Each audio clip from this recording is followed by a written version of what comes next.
We now have a session called Forging Paths for Wider Reach, Local Going Global. As the word "glocal" has come into the mainstream, there is a need to forge pathways to let Indian content gain global acclaim. For this discussion, we have with us eminent filmmaker Nalin, S.R. Prabhu from Dream Warrior Pictures, producer Ms. Sunitha Tati, and producer Mr. Nila Madhab Panda. The session is moderated by Nyay Bhushan, filmmaker and industry consultant. Over to you, Nyay. Thanks, Kavita. Greetings, everybody, and welcome to this session at Film Bazaar. It's great to meet everybody, even if it is virtually. To start off, I'll be introducing our esteemed panelists. As Kavita mentioned, the topic that we're discussing is paths for wider reach, local going global, as to how Indian content can go global. To start off with the introductions, Sunitha is a versatile producer with a rich background in the media industry. After completing a bachelor's degree in business management from George Mason University, followed by a postgraduate course in filmmaking from New York University, Sunitha began her career by assisting the respected producer D. Suresh Babu at Ramanaidu Studios. She then went on to gain experience in television and radio. And as her official bio mentions, with more stories brewing in her mind than her cups of coffee, she had to make her way back to the cinema and create her own brand called the Guru Group. So the Hyderabad-based company has produced a number of successful titles such as action thriller Courier Boy Kalyan, romantic drama Sahasame Swasaga Sagipo, and the comedy hit Oh Baby, starring Samantha Akineni, which was based on the Korean film Miss Granny.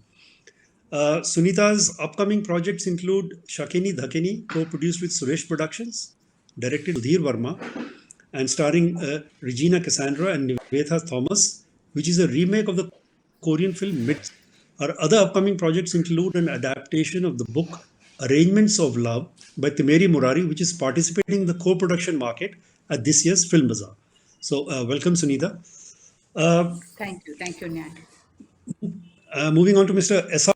Prabhu. He's one of the most well-known producers in the South Indian industry, who has males to his credit, such as Kaithi, Thiran, Maya, Komban, Siruthau, and Singham, among others.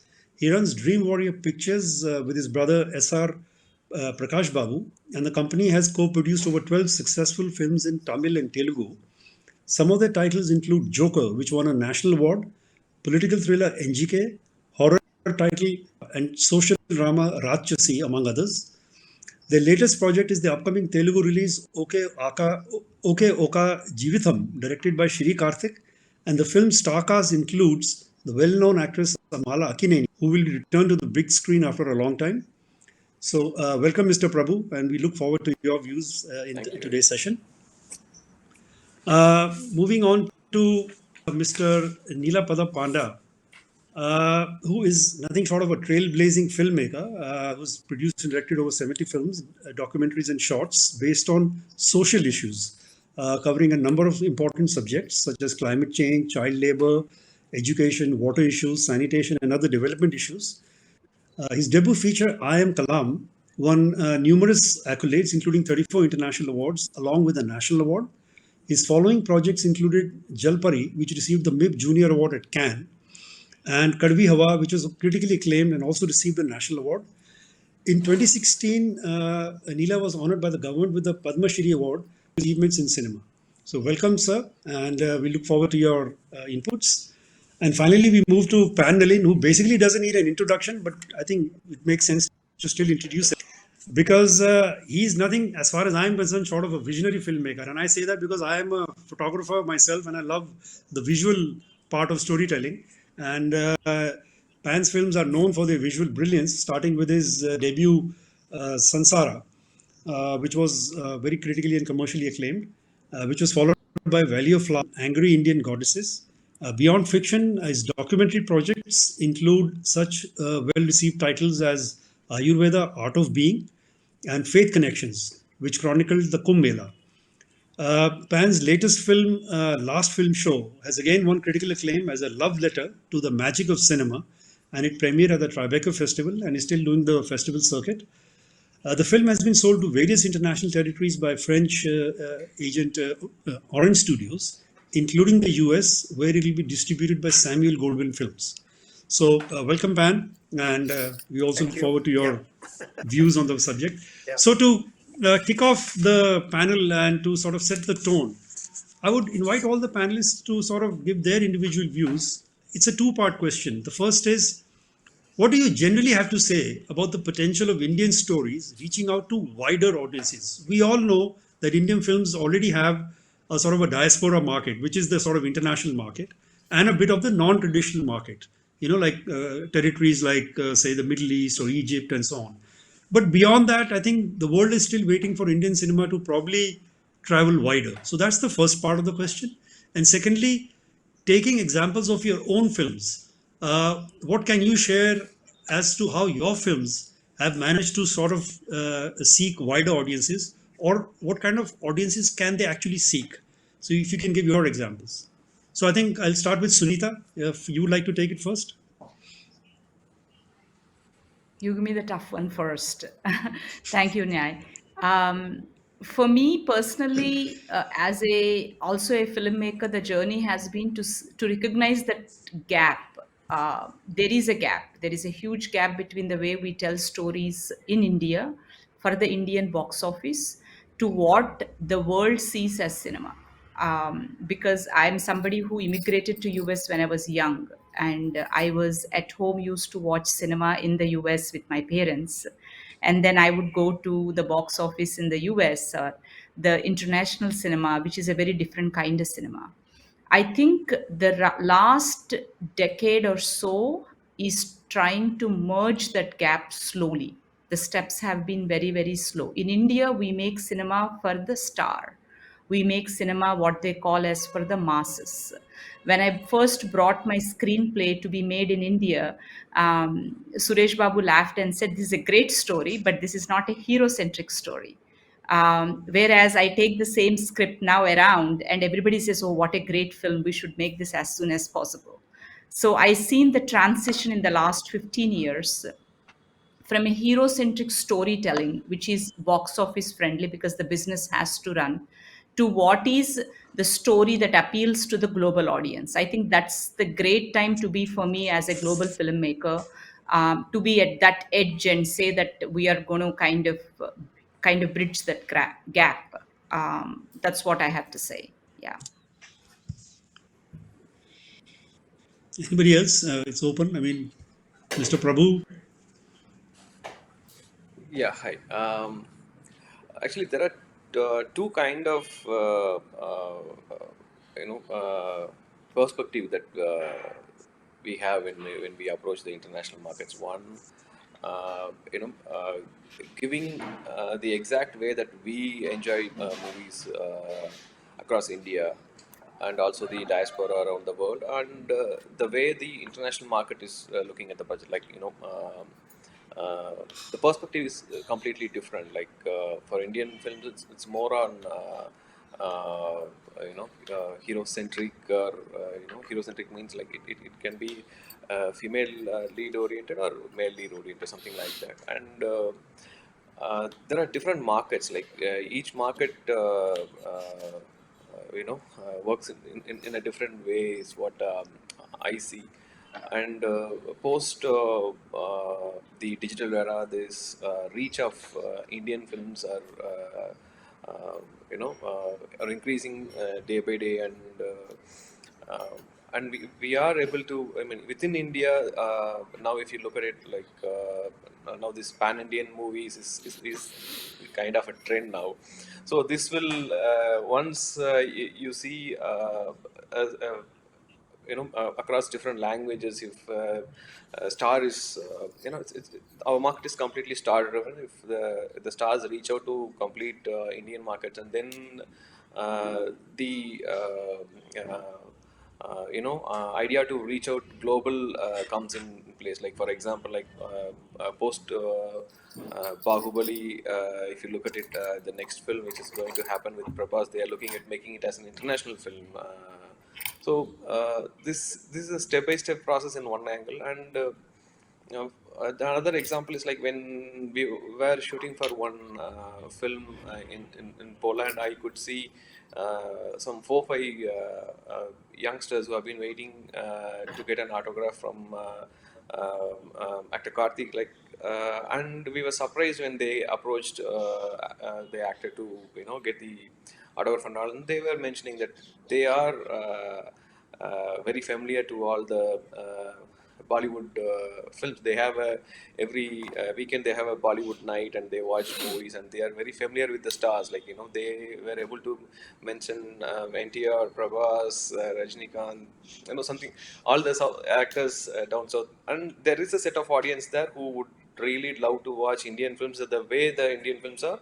And there is another set of audience when we made the film Kaidi, without complete this songs and other not the traditional commercial format. And when the movie announced, then it was a big surprise to the whole market itself. Mainstream star is making a film without a heroine line, and also songs and other stuffs, but it had wider reach in terms of commercial and critical recognition. And then now I could see a lot of writers come and say that it has given them confidence to write films, in the way how the international market is approaching. And pardon me, but my whole idea would be more on the commercial market, because all my films that I have been doing for the commercial markets. And the other way, there are two ways to look at it. One, to reach the international market, the producer has to have the capability to uh, withhold the film in his hand and have his attempts to reach different markets. It takes time to each market. We have to work in a different way and all that. So it's a slow process, and everybody is learning. And after the recent successes and the other appreciation from different markets, we are also looking at making films in our remaking our films in different languages and all that. So it is slowly happening. So about festival market and art house films and all that, Mr. Pan and Sunila has to give us more on that idea. Sure, definitely. Thanks for your perspective. Yeah, Nila, maybe you can take things forward in that sense, going beyond the commercial. Given your films have covered so many diverse subjects. Well, lovely to hear Sunitha and Prabhu. That's a different world altogether. So it's always either we complain or we make an excuse. What is happening to our cinema? Let's accept the fact that, I mean, the truth is that India is still, not making world-class film. We are too far from that. I mean, of course, there was a time we had lot of films, being one of the largest cinema producing country also. I mean, there's nothing we give. If you see after 1957, not a single win as best foreign film in Oscar. We don't make it any film to the main slate of Cannes or Berlin or anywhere. So which, I mean, the one is the excuse is that okay, the support system is not there, agent is not there, blah blah blah. But also at the same time, I would blame, I would complain that we somehow never believed in the movement of indie cinema. My last film, in fact, I did something like with that anger. I spent 6 months, went to a location, almost did a film like a dogma film, a pure dogma film. But when I finished the film, like what I did in my first film, I Am Kalam, after making the film, I become a sales agent to myself, marketing agent to myself, spent 6 months going around festivals, showing people, and then you realize that you almost kill 3 years of your life. Okay. But here is the thing, like last year when BBC put out a list of 100 best film of all over the world, it was only one film which made it to that list, Satyajit Ray's Pathir Panchali. It means we haven't made any films of what. And you see country like Brazil and any smaller countries, even they're making, If you see every year they making it to Oscar or Cannes or Berlin. Now my point is, I think there's somewhere, in terms of films also. I mean, Parasite was a film. It's the best example which we all takes now. Both it made to festival, Oscar. Also, it made money. It not necessarily. I mean, cinema is about what? What explains the poor quality of making Indian cinema probably is more than culture, more than story. We're still driven strongly by the power of the star. And still that time happen. Also the reaching. There are a lot of talents who cannot reach the talents. To even you make a film, it doesn't reach out to people. I have seen some of the great films here, with a very less budget indie films, but it dies down there. It's not that the films are not happening. If it's happening also, they have their own depth. It never comes out. We can have this kind of talk for next, another decade. Nyay, you just said in the beginning that, we have been talking about it. Look at, we have the best example. Forget about me making this tiny small film, making little success to it. Out of 6 or 7 films, probably 3 films have made money, and not here in India but outside. I've sold to 30 territories. My last film I've sold to 5 territories, and I'm making money out of that. Pan's best example, Samsara. He can give you the figure way back. It was what, 2012, Pan? 2002, yeah, Samsara, yeah, 2002, 2002. yeah. Look at the box office in Germany, UK, US. I mean, we had It was examples a from breakthrough. that time to big breakthrough. Yeah. And still, and this year, his last film show is creating records. And I'm sure it will create a great box office also.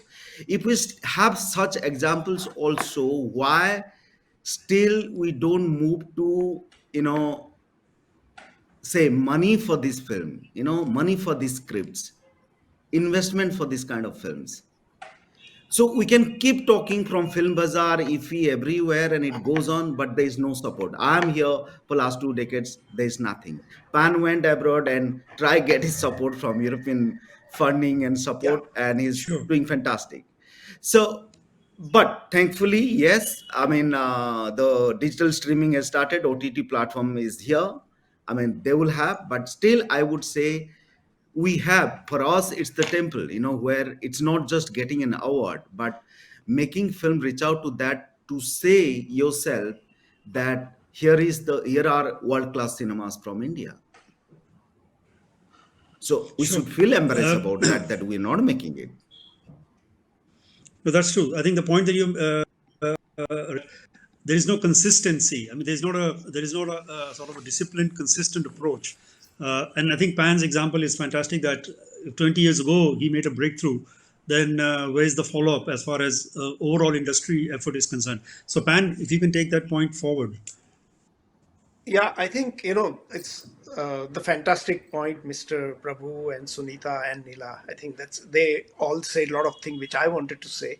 I just want to add my personal bit that even when I was trying to make Samsara, I was living in Mumbai, and I waited 5-6 years. I went door to, and I had 2-3 other screenplays, but it was impossible to get any fund, and as we all agree, it's a star-driven industry. But as a filmmaker, I had never believed in, I don't believe in art house. I don't believe in world cinema. I never wanted to go to a single festival. It was never a plan. I always wanted to make story I love and take it to the people, because that's how I saw my movies as a kid. That I went to see movie, I loved it, and which was mainly Bollywood, because in the Gujarat countryside, I'd never seen a Hollywood movie till I moved to Ahmedabad. So for me, the Hollywood came much later. So I think it's the question of, for me, what is important, the story I fall in love with. Once I fall in love with a story, how do I want to tell it? That's the only thing matters. And I have followed that. So even when I was making Samsara in Ladakh, I didn't know that it'll go to Sundance and Tribeca and Toronto, and it'll be picked up by Harvey Weinstein and Miramax, and and when that was happening, I was learning every day. I didn't even know the difference between sales agent and a distributor, and so then suddenly I started getting label that, oh, his film is winning awards. So in India, I was called art house filmmaker, and little later, my film was sold to many territories. They said, oh, he makes world cinema, and then it's, oh, he is making film for Western audience. Then ultimately, when a film crossed 100 crore, $30 million box office worldwide, then they said, oh, that's because he has a sex in his movie. So no, I mean, this is what you will Google and see. So, and I was not trying to prove any point to anyone. And in 2006 there was this huge IFA award, and they listed 10 movies, which Indian movies, which were commercially successful. And I'm sure there must be a YouTube video clip of that. So there was Lagan, Devdas, all these movie, and my movie Samsara was on the seventh number. And all the industry fraternity went to Powerhouse Cooper and said, there is a mistake. India never made a movie called Samsara. So what is this movie which made 135 crore? And he said, no, this is Monsoon Films based in Malad. They made this movie. Their office was in Delhi. It's shot in Ladakh, Ladakhi language. So in 2006, first time, I was getting calls from many CEOs from Mumbai, and say like, look, we want to meet you. And I was making Valley of Flowers. And I said like, why? Have you seen my movie? He said, no, we heard about Samsara 4 years down the lane. And I said, have you seen the movie? He said, no, we haven't seen the movie, but we heard it made 130 crore. So I said, oh, I get it. So there is a truth. So I don't want to shy away from any kind of a commercial aspect to the film. That I became an independent filmmaker, I became a producer, not by a choice at all, is because, as Nila said, as there was no support system. Even as an independent filmmaker, I was taxed the same way as Shah Rukh Khan and Eros and all the big companies we have in India. And the last film show, I did exactly the same. So there is, forget financial help.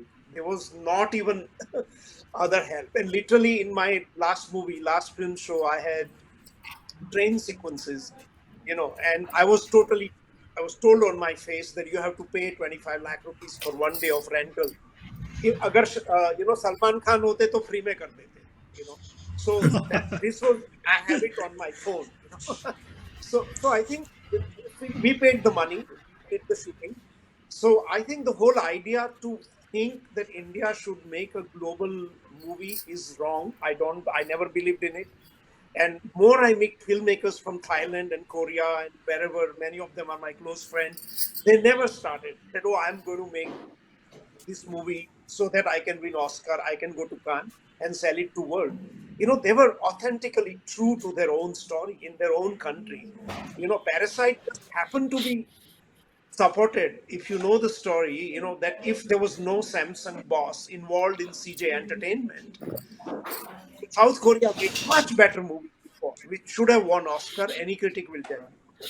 But it didn't Very true. happen, but South Korea planned that we need to work, we need to change, like Olympics, the best movie we have to Cannes and to Yes. Oscar, we need to select that. So for example, everywhere in the world, for Oscar, they have selection committee. In India, we have juries who judge the movie. I was just in Spain. You can imagine Almodovar. So if we had an Indian jury in Spain, they would have sent Parallel Mother of Almodovar for the Oscar. Sure. But Yeah. they didn't. Definitely. Yeah. They said, They no, didn't we do are going to that. send. Yeah. They didn't do that. They didn't do in South Korea. They chose Escape from Mogadishu because they said, we are sending our movie to like Olympic, like athlete. So you want to send the best muscle man from India to win a gold medal. You don't want to send the most handsome looking, person like Nyay Bhushan, and say like, okay, Nyay looks good. Let it. So we do choose, But when it comes to You have cinema, already we cast judge. me. You have cast me in your next movie. I know that. I know what you're doing. Yeah, there's a beautiful panel here, so I can cast everyone. So I feel that there are some fundamental changes which are required at every level. Do we need to send a movie just because it won many awards? Do we need to send movie just because it had a big Bollywood success? So if, the Oscar committee is not at all is expecting anything. Forget getting nomination. In 2 decades, we have not even made it to shortlist. Exactly. So Yeah. I think it's at many level. We have to keep doing movies we do. And I've been closely talking to distributor that why do you buy such movie? I mean, the honestly, if you go deep down the figure, the reality no one wants to talk about in India. I have dealt with distributor who has bought Dangal with Amir Khan with 12,000 euro minimum guarantee. Meanwhile, my little documentary Faith Connection, he paid 40,000 euro. So Okay. there is a Wow. gap. And there is a gap, and you can see that. I mean, if you want to truth speak about Bahubali, we should speak about how much did it sell to Belgium and France. Why not Sure. they publish the figure? We shouldn't, That's point. That's a point. Yeah. hide from the reality. Bahubali made millions of dollars worldwide, but we should say that it is not a universal film, because if these huge movies, and the producers don't share this knowledge with each other, so we just think, we believe the media. It was the biggest hit. I was in Beijing, China, where we premiered last film show. I was trying to sell distributor, and three distributors said, "What figures are you saying? Bahubali didn't do well in China." But I said, "No, Yes, I I was was about to told by mention that. Indian media Yes. it Yeah. was a massive success." He said, "No, no, no, no. No. You rather compare your movie with Secret Superstar." And they told me movie called Mom did better than Bahubali in China. Now, Yes. Yes. how do I go to the source? This And even movie is Andhadhun, not even about Andhadhun did Bahubali. quite well. Yeah. Yeah, so I'm just saying that, if we have a source of data bank where all of us can inspire and we can come together. I would love to work with Sunitha, Mr. Prabhu. There are actors. I have done movies without any star ever, like Nila, who's been an independent individual warrior. So we all fight our little battle in our corner, and then we get tired of making any changes. I have spoken about the same thing 10 years ago in a film bazaar. There was Mr. Bobby Bedi, Shekhar Kapoor. We had same exact discussion.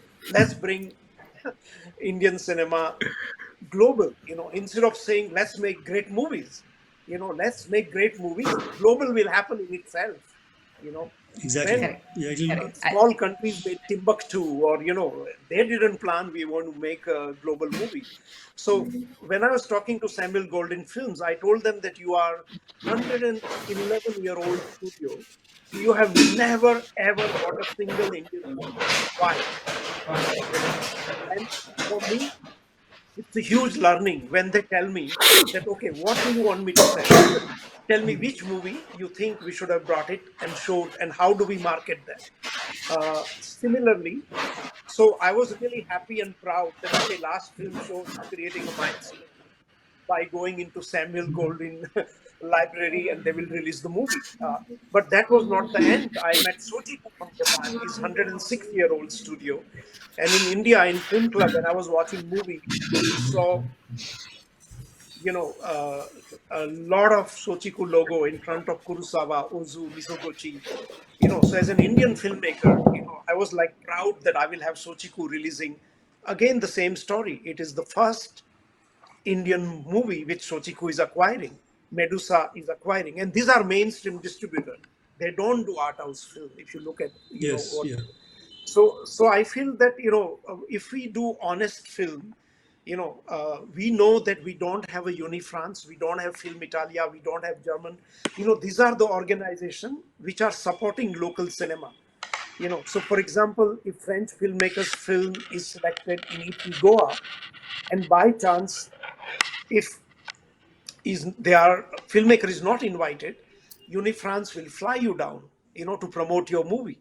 Unifrance is doing festival of French cinema across the world, including some films with Mami.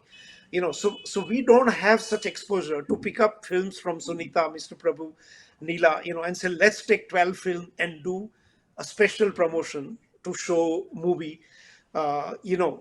and create an exposure. So I think that's what is really required. That how do you educate people about Indian cinema? Don't forget, the world audience grew up watching Korean movies. They grew up watching Japanese movie, so they have already the taste. There it's like food. How do you? We didn't develop taste for Lebanese food and Japanese food. 2005 there were no restaurant in India, and now the new generation has tasted this and they are willing to taste it further. And I think same goes for our young audience, that the film appreciation should be every part of the curriculum, like they have in Germany, Italy. Why do they teach cinema in grade 2, grade 3? We don't do that. We never expose our children to even Satyajit Ray or Guru Dutt or Pyasa or even modern filmmaker like, not only commercial, I think all kind of cinema. They should definitely know that why Rajnikant is such a pulp myth in Japan. Why do, like as you were saying, that, in Poland, how do you take this forward? How do you make, so I feel we could learn from our own lessons, and without complaint and excuses. I mean, of course, there is system is required, but today there is none. So we all filmmakers are doing our little thing in our corner, and that's all it is. Yeah, but that's very interesting, Pan, because you have the experience and you have seen it at the ground level as to what's actually happening when Indian cinema is trying to open doors. But this actually brings me to another point, because none of us on this panel are from what is traditionally branded as Bollywood. Now, that word is a brand. Now, whether you like it or not, I personally am not in favor of it. When I used to write from India for the Hollywood Reporter, which I have been doing for 20 years, I mean, we've discussed it a million times. And the blunt truth, which is my personal experience, I'm talking to you in my own personal capacity and even as a creative. How come we don't call Korean cinema Kollywood? How come we don't call Japanese cinema Jollywood? How come we don't call French cinema Follywood? So this is a huge debate. I know we can go on till the cows come home. Yeah. But the point is that Mr. Prabhu and Sunitha and Nila and Pan, when you guys are talking to a brand new, theoretically say you're having a business meeting with an American distributor or something, he's going to say, yeah, so are you a Bollywood filmmaker? So first you have to spend an hour to explain to them that you guys are not from Bollywood. Now, Yeah. how have you guys overcome this challenge? I mean, this branding challenge. I think, do you think that first of all, we need to crack what is brand India? NFDC has done a good job with they say that it's called Cinemas of India, which is what they've been promoting for many years at Cannes and so on. And Yeah. nobody knows internationally that there is something known as Cinemas of India. So what are your Yeah. experiences in terms of I mean, yeah, I'm interworld? personally, I'll just tell you very quickly. I've been tired of depending, like every time you go on a business meeting, co production meeting, sales meeting, first you have to prove that you are not Indian. Otherwise, your film will not sell. I have Really? literally told Okay. distributor that films belong to filmmaker, they don't belong to country. So just look at me. I'm from Gujarat. Nila is making film, in Oriya, in many other languages. So I feel that, films belong to filmmaker. Forget my country. Just look at me. Otherwise, you will be lost. I will not be able to tell you why my movies doesn't have big Bollywood system. So look at me as a filmmaker. And if you like my film, let's talk co-production. I have got co-production from Germany, from France, from Italy, from Japan, and the last one, NFDC, from New Zealand. New New Zealand Zealand, Film yeah. Commission had planned to spend, as much as $20 million in India, and that itself is a case study. After first film, they stopped, and said like, look, let's work with South Africa, and that's another debate. So I feel that we have to have this branding as Indian cinema, as you said rightly, or cinema of India, and this kind of label, when you say Bollywood, I think largely it leaves out Tamil and Telugu film industry, because I feel they are far more doing creative work. Even in the mainstream entertainment industry, they are bringing more original screenplays, and that's why they are all being remade into Hollywood. So I think it's as an Indian person in every market, I'm always defending. Oh, they tell you, oh, but you are an Indian filmmaker. You are making movie in Gujarat. This is exactly what I was told by a biggest investor in Cannes market. That your movie is in Gujarati, your prime minister is from Gujarat, your story talks about a chai wala, and you don't have a 1 rupee from India, and you're coming to me. So this is, That's quite ironic. me and my Yeah. Yes, yes, co-producers. yes. That's the real truth. I Yeah. I think I mean, have if to Sunitha, say, you want to add, yeah. just yeah, to continue on what Nalin was saying, I think one thing is we can't completely ignore or say that Bollywood have done a damage. To some extent, Bollywood has also opened certain popularity to the whole Of course, concept of yeah. Indian cinema. We can't ignore that. Like watching the recent Eternals, and there is a song dance sequence. You don't know whether you want to laugh or you want to smile or just say that that's us.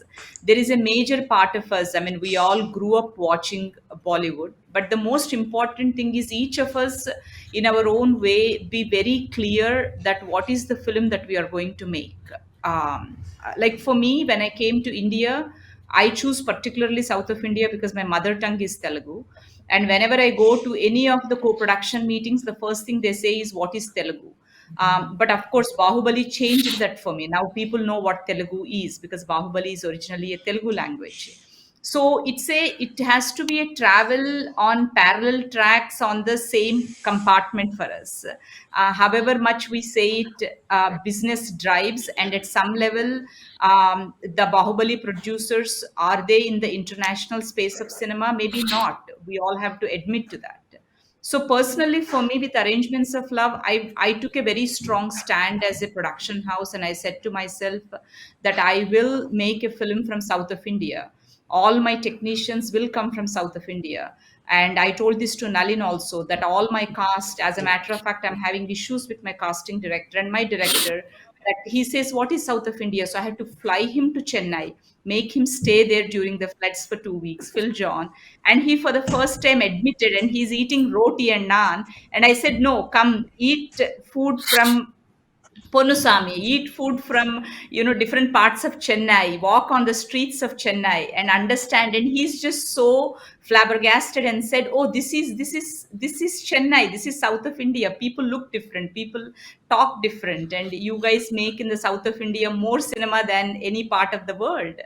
And when I tell that to people, people then start to look at us, and we need to be very vocal about that. We need to take that stand.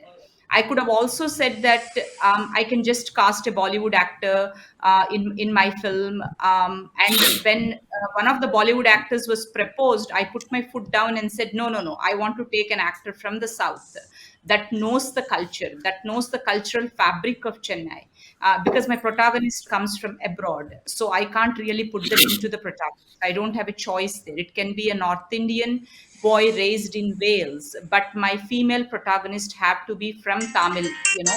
So I think those stands need to be very strongly taken. I speak for South of India because it has been my inspiration. I cannot deny Bollywood because I grew up because of my mother and my grandfather being a distributor. I was exposed to Gurdat cinema and all kinds of cinema abroad and here. So I had that exposure. And just like what Nalin was saying, cinema storytelling is just like cuisine. My father, even till today, living in America for 40 years, hates pizza. He still prefers a dosa. So, but then my niece, who is half Indian and half Cuban and American, prefers to eat dosa with cheese on it. So that's where we are right now. We are going to cater to a generation that's going to eat a dosa with a bit of a chili, but lots of cheese on it. And we should be prepared for a dosa lasagna if it has to. So I think as Sure, sure. storytellers, we have to be innovative. We have to add that cultural fabric, have a very strong voice on what we want to tell to the world about India. For me, it was very uninspiring growing up as a filmmaker in New York and having to watch the poverty of India splashed across the screen. And people, my student, co-students would come to me and say, "Sunitha, is it true? Do you have shit on the streets in India? You can't walk, and there's cobras crawling around." And sorry to say, but that's not India. I mean, we need to be very careful what stories we tell. We are the country that took yoga to the world.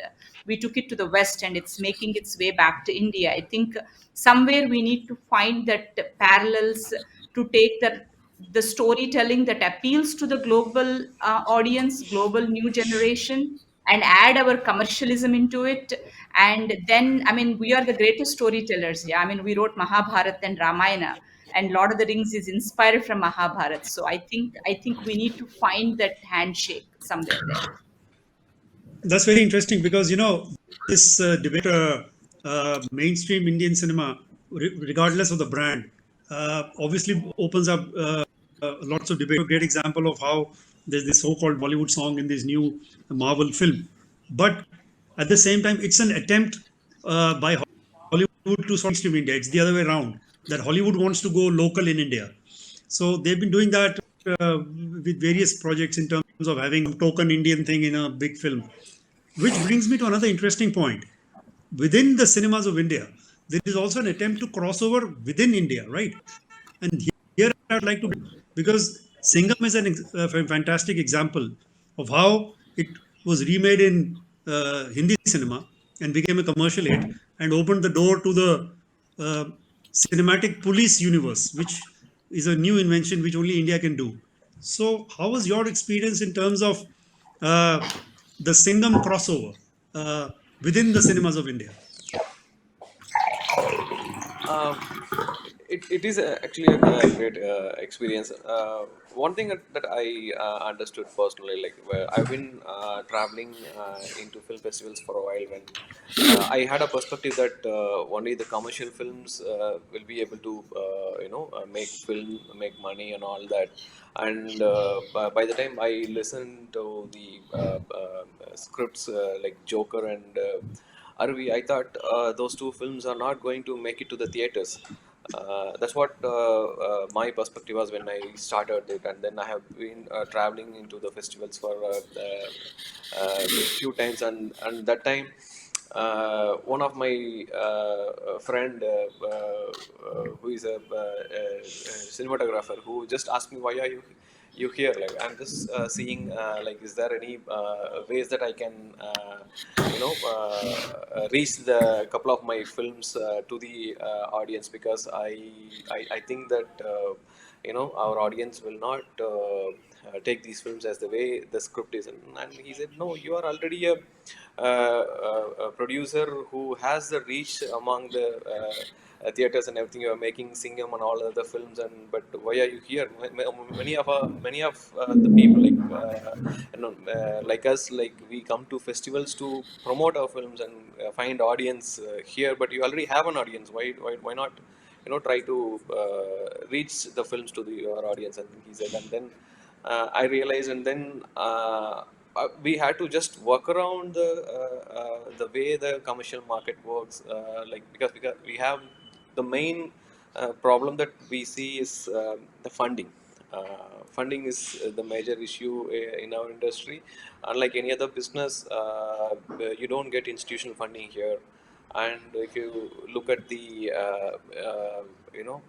borrowal rate of the market, and everybody, either if at all you want to make films, then you have to make films in your own savings. Otherwise, if you start to borrow for a movie, and then that money that you borrow decides the way your movie gets exploited.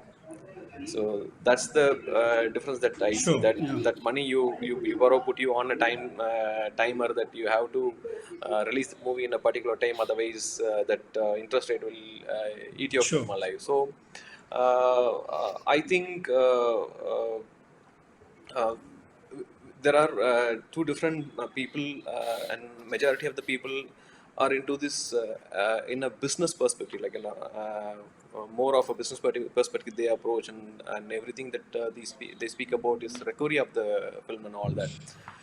Singham, coming back to your question, Singham happened because we needed a financial partner for that, and then Reliance came into that, and even Reliance were not aware of the magnitude of the film till the movie has come closer to the release, and then when the team of the marketing team came to Chennai from Reliance to during the release of the film, and one of the actors from Bollywood, and he told the team that you have made one big film called Singham here, but you guys have come for the other films promotion and other thing that apparently they were making another big film here, and then and that is when everyone realized that that's a big film, and then we went on to release the film, and it became a blockbuster. And after that, there were a lot of offers to buy the remake rights and make it with the a Telugu actor in Telugu industry, and then we decided to go with the dubbing of the movie. We had so much confidence on the film, and then we decided, instead of making small money from the remake rights sales, we thought, why don't we try and explore this market? And so we just dubbed the movie and then released it, and it went on to become a blockbuster there also. And then we understood and everybody understood the potential of that movie, and then again it got made in Kannada, and then it got made into Hindi and all that. So, and not just that, we are still exploring the different markets among us. Like there is a film called Rachasi. It is a female oriented film, and when during the release of the movie, one of the Hindi distributor who bought the just the dubbing rights, and then he made some changes into the movie, and he made 10 times more revenue than what I made from the original language. So that's when I understand. I just got curious, and I just went into that distributor's method of exploiting the film, and then I realized one thing, like it is like, how food can be like how Sunitha said, like how you change your the way you present the food to the different market. Maybe the core can be the same, but each market you have to slightly adjust the product to the market. And if you look at it, that film Rachasi dubbed version has the biggest record in reaching different audiences. And then there I understood that particular distributor there has, though he dubbed the movie into Hindi and then just put it in YouTube, he has a lot of audiences from Bangladesh, Nepal, Pakistan, and all these from all these. There are millions of audiences for that particular channel. He just buys South Indian language films, and then he just takes off the songs from the movies, and then he alter the narrative a little bit to kind of adapt it to the audience, because those audience love action sequences. Say sometimes when the distributor came, he just asked me if there are any footages where you have any action sequences that you have shot. You can give it to me, and it can be from a different movie also.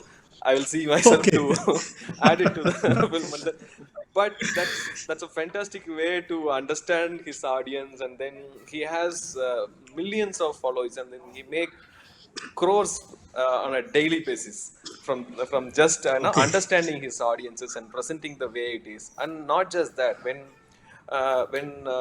we try to release that movie for the Malaysian audience for the same film Rachasi, we tried theatrical for the Tamil diaspora, and then it did very less revenue. But what came in as a surprise, when that movie got telecasted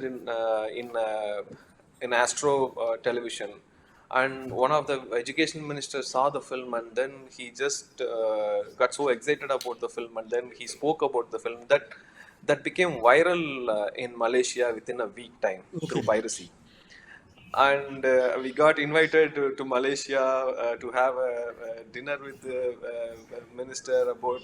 He appreciated the movie and all that. Then I came to understand that that movie is already a viral film in Myanmar.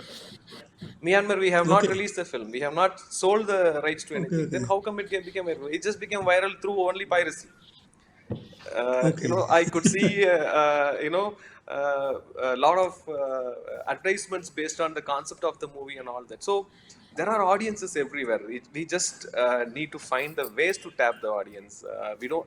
I don't think we will be. We will have to fight it out to match the taste of and I mean we have to make our audiences you know adapt to the Hollywood style of filmmaking. We just have to maintain our own style, because a lot of people want to see, though whether they call everything as a Bollywood cinema, they just, I mean, if you ask any people around the world, if you ask who is your favorite Bollywood actor, they would say Prabhas. So that's a and they won't Yeah. even know. So we don't need to fight at all. Like, when somebody asks you, is Hindi your mother tongue? No, then only I'll have to say no. Tamil is my mother tongue. Then why you are from India only? So the same thing goes to the film. So I don't Films think also, this is yes. yeah, this is a necessary fight. You just have to make movies to the best of your understanding, and once the people start to like it, and then they'll get curious, and then they themselves will come in and start to understand our films. It's just only that once you get a get, there's a term called overflow in in the business. Everybody would be familiar with. The same thing is what I say. When you reach your complete audiences, automatically it will overflow into the different markets. Is what is my opinion. That's true. Yeah, that's really I interesting. mean, Very that's important points you mentioned. Yeah, because talking about the actual cocktail and the actual ingredients, as we were taking the analogy of food, as you rightly mentioned, I would like to actually bring in Nila and Pan on this. That since you guys have made both fiction and documentary, do you think, and especially now because now there's a huge boom in documentaries internationally thanks to OTT, do you think that there is more potential for Indian storytellers in the documentary format? We all know the story of fiction, but if you can just sort of share your perspective on documentary filmmaking, I'll start with Neela. Well, I think there has been a lot of great documentaries from here, but documentaries has been just about commissioning and channels and stuff. There's no independent documentary and per se documentary business, because media doesn't give attention. You don't have money, you don't have a buyer, neither you have a theatrical. I mean, unlike in many Western countries. But of course, now since OTT has come, I mean, you have a chance to, OTT is also asking if you have feature length documentaries. There was something I produced for 2, 3 years, and this is the first time I am in the verge of selling a documentary with a good price. So I think it is Okay, actually that's a good. time just only because of OTT. And apart from that, something else I wanted to add on, when I made, so I'm Kalam was say per se, it was a meant as a children film.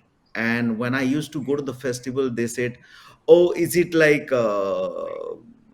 Slumdog Millionaire? Is the child dirty? Is the world dirty?" Like what Sunitha was saying. I said, "No, it's a glamorous film. How can poverty be glamorous?" That's the kind of perception you get. But back to back, those two films, I realized I'm Kalam and Jalfari, because of course I'm Kalam was for all the audience and everything. But I realized having such a large mass percentage of children population in this country, still you never had a market of children cinema in India. Okay, basically children cinema market in the sense ticket buyer in the theater. In I'm Kalam also we hardly had anything from theatrical, whereas in all those 12, 13 territories in different countries, I had more money from theater than digital. Same with Jalpari. So this time when I produced it, just before COVID, I produced a children film called Viswa. It has started traveling to festivals now.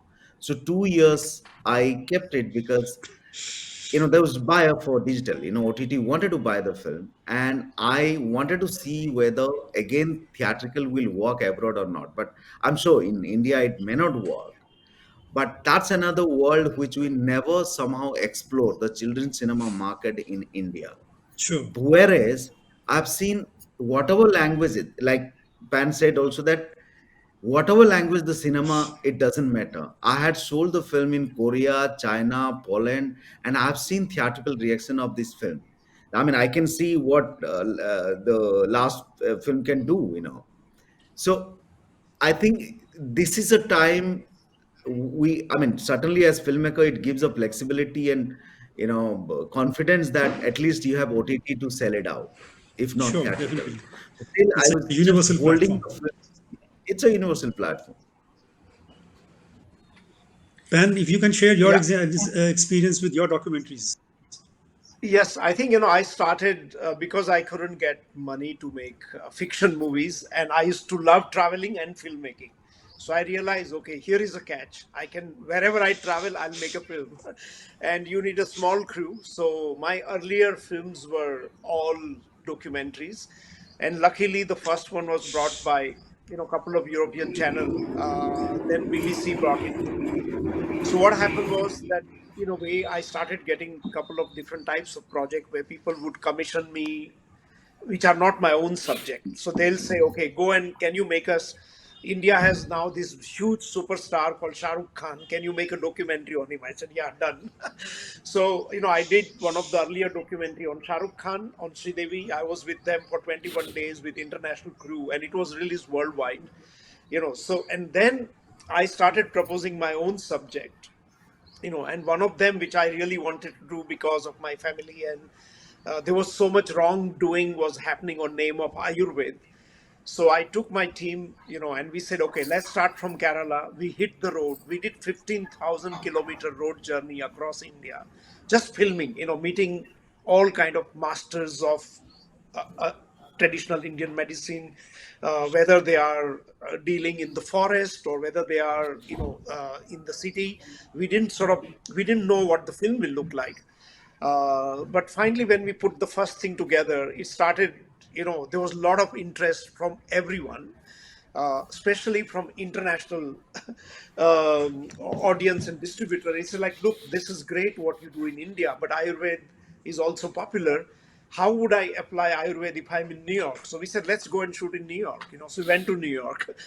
Then we met a Greek doctor who was allopathic doctor who mastered Sanskrit to study Ayurveda. So we went to shoot with him in Greece. But what is great about non-fiction, and then Ayurveda Art of Being became very popular. Theatrically, it was released, and till today, it's became kind of a reference movie because most of the master with whom we filmed the Vedyas have died, passed away, and the knowledge with them is also gone. Uh, but what happens with non-fiction? Non-fiction is far more universal than fiction. Yes, that's So true. if Yeah. you make great non-fiction film, it will always travel, and but it has to be well told story. And I've seen that with all my documentaries. I've done a documentary in Nagaland for Discovery Channel, just staying, with a family, Naga family. That what is their daily life, why they were headhunter, what happened to them, how did Christianity came. Pure observation, absolutely simple documentary. Discovery Channel showed that movie for 10 years across the world, and everyone could relate to it. So I think non-fiction has that power of amazing crossover, and there is no better place on earth where there are Then, so many subjects to make documentaries in That's India, true. whether it's Exactly. history, Yeah. so culture, true. science, you just name it. And so Yeah. when I did Faith Connection, I had never been to the Kumbh Mela, and I was extremely curious what happens, when so many crores of people come together. But I went without camera. I said, oh, there are so many films have been done, National Geographic, everybody has made movie on Kumbh Mela. I'm not going to make one.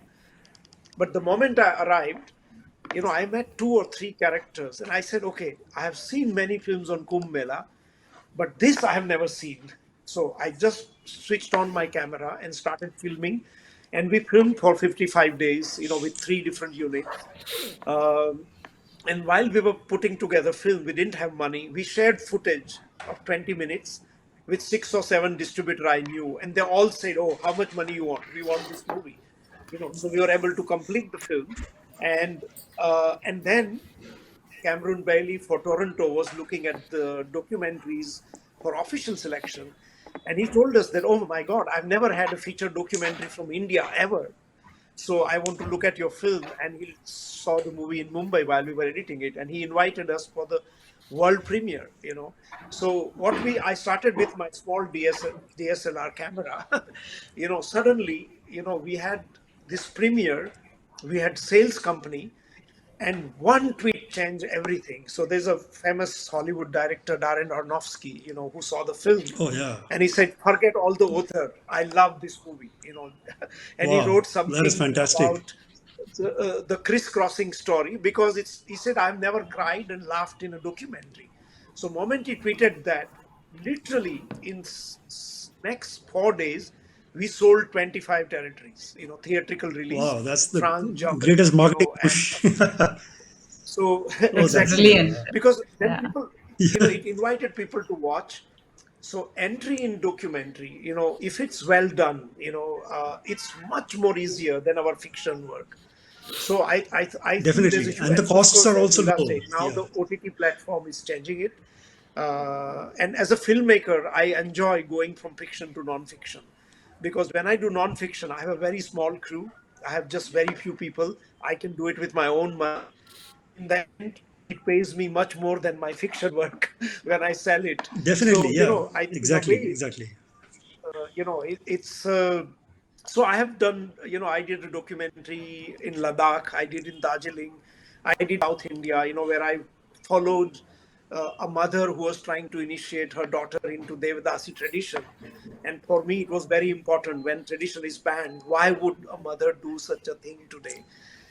So that was, so like all kind of subjects, because in documentary, what is great is for me that once I find central character and I fall in love with him or her, I know that the world will relate because it's real. The story is real, everything is real. Yeah. I So just that's want to great. Yeah. add to Because that. yeah, Um, yeah. We just need to wrap up yeah, soon. So yeah, please. yeah, Yeah. sure. Just a brief comment from No, you. I think, Yeah.